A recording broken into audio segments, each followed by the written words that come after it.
Chapter 18. Well, hello, says T. Edison from behind his huge polished black desk. What not a surprise to see you, Bert and Ernie. I'm sure you are here to congratulate me on my new invention, the Edison antimatter motor, yes? Mr. Chimp, sitting just to the left of Edison, signs. Yes. Hardly, says Frank Einstein. We are here for some answers. Wonderful. What are your questions? Watson scans the office. Why do you have so many TVs? I bet you are spying on people like us. Mr. Chimp and I like to watch cartoons, lots of them, all at the same time. Next question. Frank walks around the office, counting his steps and measuring the room's exact dimensions. He checks the door. He notes the heating and air conditioning vents. He listens to everything. He hears the deep hum of machinery behind the office doors. He leans against the wall and hears a very faint rumba beat.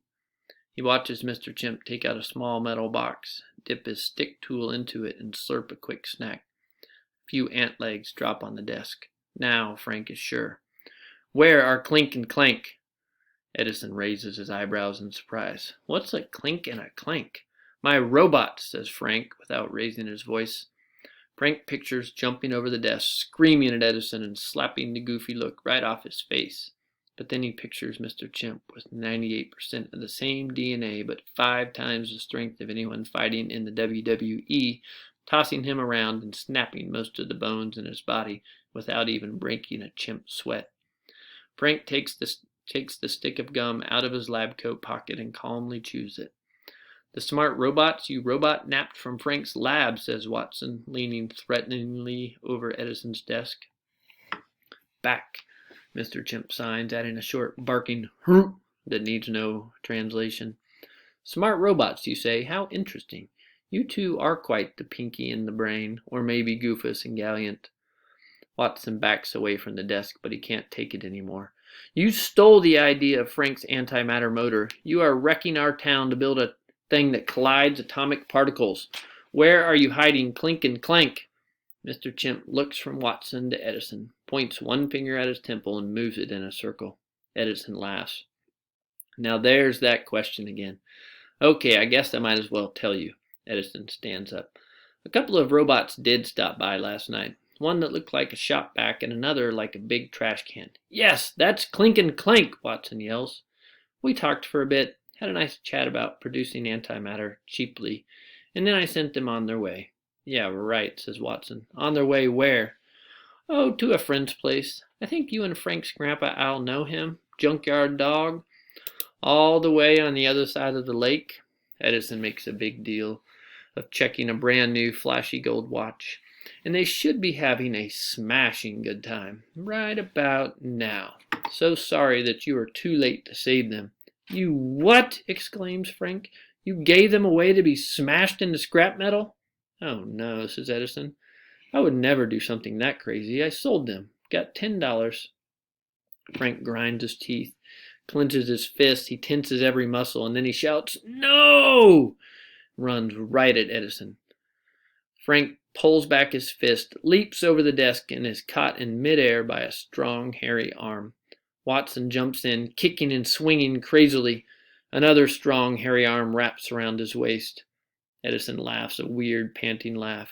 Throw them out, Mr. Chimp. Frank and Watson struggle and flail and fight against Mr. Chimp.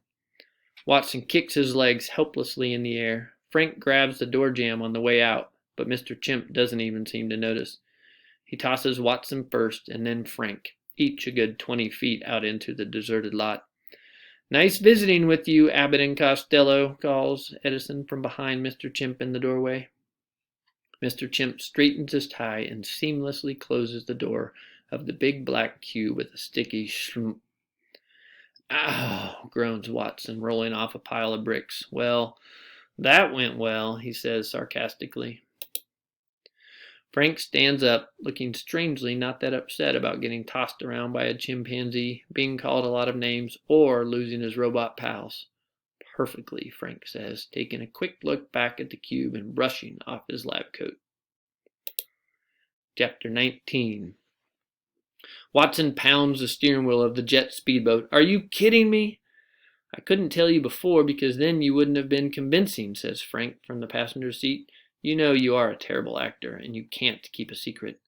Watson looks straight ahead. He knows Frank is right. Well, yeah, so? Watson sulks. But you were amazing in there. You got Edison to talk, and you really wailed on Mr. Chimp, at least for a minute or two. Watson perks up. That first karate chop was pretty impressive. So what are we waiting for? Let's go. Frank checks the position of the sun in the sky. Not yet. Because Frank and Watson aren't going anywhere. They are not racing across Lake Genevieve at 50 miles per hour, skipping over the choppy waves like Edison thinks they are. They are not throwing up a rooster tail of spray from the back jet nozzle. They are not peering through the dying light of dusk.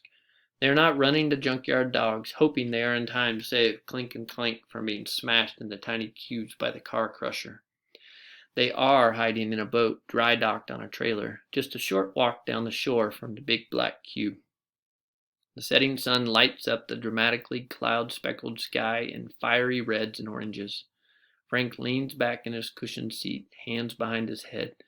Beautiful, isn't it, Watson? Watson and Frank quietly admire the sunset. Even more beautiful, Frank continues, when you know that it's caused by the sunlight rays traveling through more air molecules at sunset, and the short wavelength blue and green light getting scattered out, leaving the longer wavelength reds and oranges. Watson stares at Frank. Yeah, just what I wasn't thinking. The last of the sunlight, all wavelengths, disappears. The darkness of night covers the waterfront. Frank and Watson climb out of their jet boat hiding place and sneak quickly and quietly back to the side of the big black cube where not that long ago they were being tossed out by a chimp. Frank feels along the smooth side of the cube. His fingertips find exactly what he's looking for. A small, sticky lump. He pulls out his tiniest, thinnest screwdriver, wedges it in the almost invisible crack, and eases open a door. Its auto-lock mechanism stuck flat and useless by one very sticky wad of Watson's universal-strength peanut butter bubble gum. Frank motions for Watson to follow him. Silently, they glide down the dimly lit hallway that Frank measured as he was being dragged out. They slip inside an inner door where Frank heard the mechanical and rumba sounds coming from. And they are suddenly inside a gigantic factory filled with massive machines built of magnets and wires and metal panels and computers. Whoa, whispers Watson. What the heck is this?